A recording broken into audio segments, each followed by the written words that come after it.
So before I get started, I'd like to give a big shout out to James for sending me his Cambridge Audio USB DAC amp combo known as the DacMagic XS for review. He's, I believe, a follower and viewer of this channel, so shout out to you, dude. And so let's get started on this another USB DAC that I'm reviewing after my previous reviews of the AudioQuest Dragonfly 1.2 and the Zorlu Super DAC. And how does this compare? So straight off the bat, you guys might see that this thing is actually attached to it looks like a USB dongle, more like an actual USB stick, like those other two USB DACs look like. And if you look at the instruction panel, you'll see it comes in an actual box, and I believe it's supposed to have like a leather pouch over here, but it didn't. James didn't include it for some reason. So on this side you see some instructions. Now you can see it's very much plug and play. You just plug it into your PC or your Mac, and you can immediately start using it for your onboard sound instead of your onboard sound.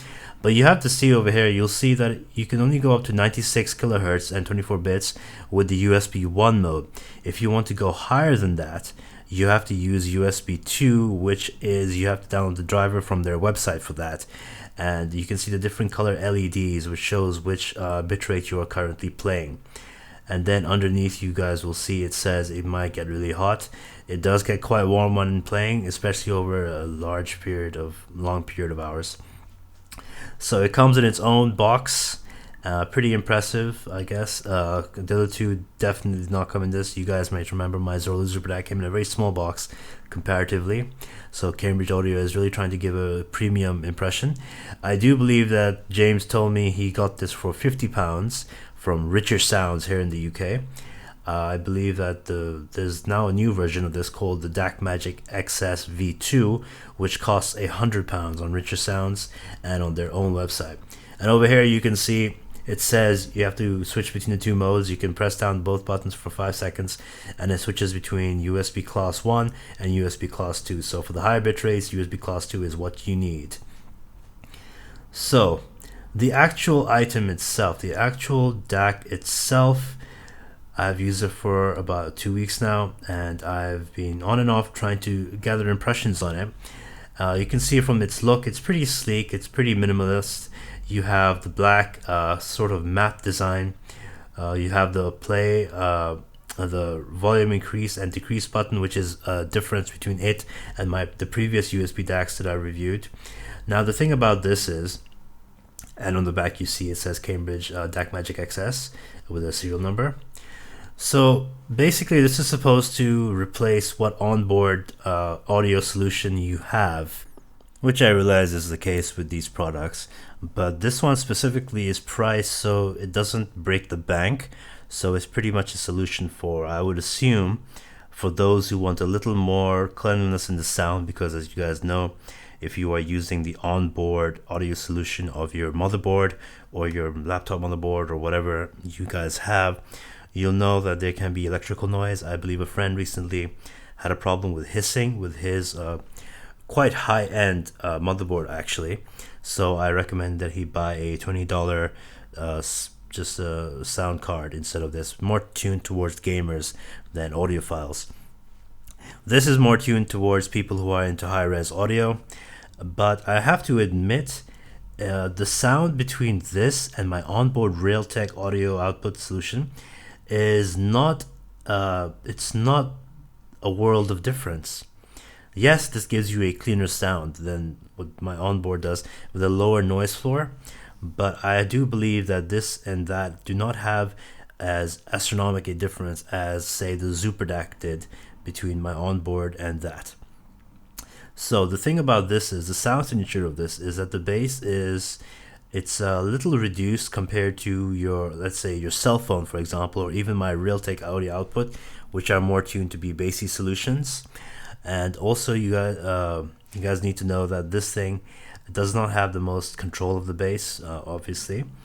And the mid-range is very smooth, very, very smooth. The overall audio, I would actually characterize the entire experience as being quite smooth, because the treble is a little rolled off compared to especially compared to the Super DAC, which is a little bright, and also compared to my Abasso DX80, which also has a bit of a trouble roll off, but this has far more.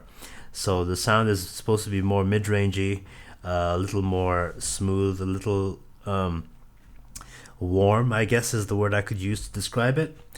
They are really not going for immense detail here, because there really is not that much detail to be found, especially if you compare it to the Sabre-based Super DAC, which is bright and has glaring treble issues, but does have a lot of detail and a little more soundstage than this item. Why I would use this? I would use this for easy to drive portable headphones and earphones. Do not get fooled by the fact that it says this is a USB DAC and amp combo. Just like those other things that I've had in the past, the Audio Flight 1.2 and the Super DAC, the amp system in these is not that powerful. It's not going to drive your high impedance headphones. I do believe the Dragonfly the Dragonfly Red actually does have a bit more powerful of an amp, but this is not that, and this will not do that. So just use this for separating the audio stream from your computer from the onboard solution to something which is more clean, something that can be managed, something that has a little bit of a volume control on it. So as you can see here, I have the Super DAC. The Super DAC, like I said before, has a bit of a treble glare, but it has a lot more detail than the DacMagic XS.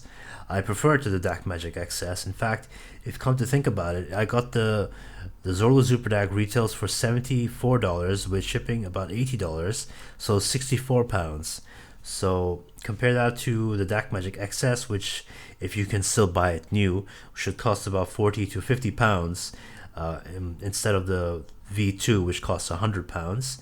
And it's not that much difference between it and the Zorlu Super DAC price-wise, so I would recommend the Super DAC over this.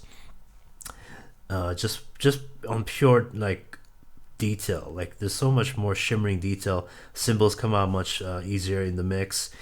You hear the crispness of acoustic guitars plucking and all that, compared to the Cambridge Audio, which is quite a bit more smooth is the nice way to put it, but it's really not, it doesn't really give me much in the sense that where I'm listening to it, that I feel that this is a massive upgrade over my onboard Realtek audio output solution.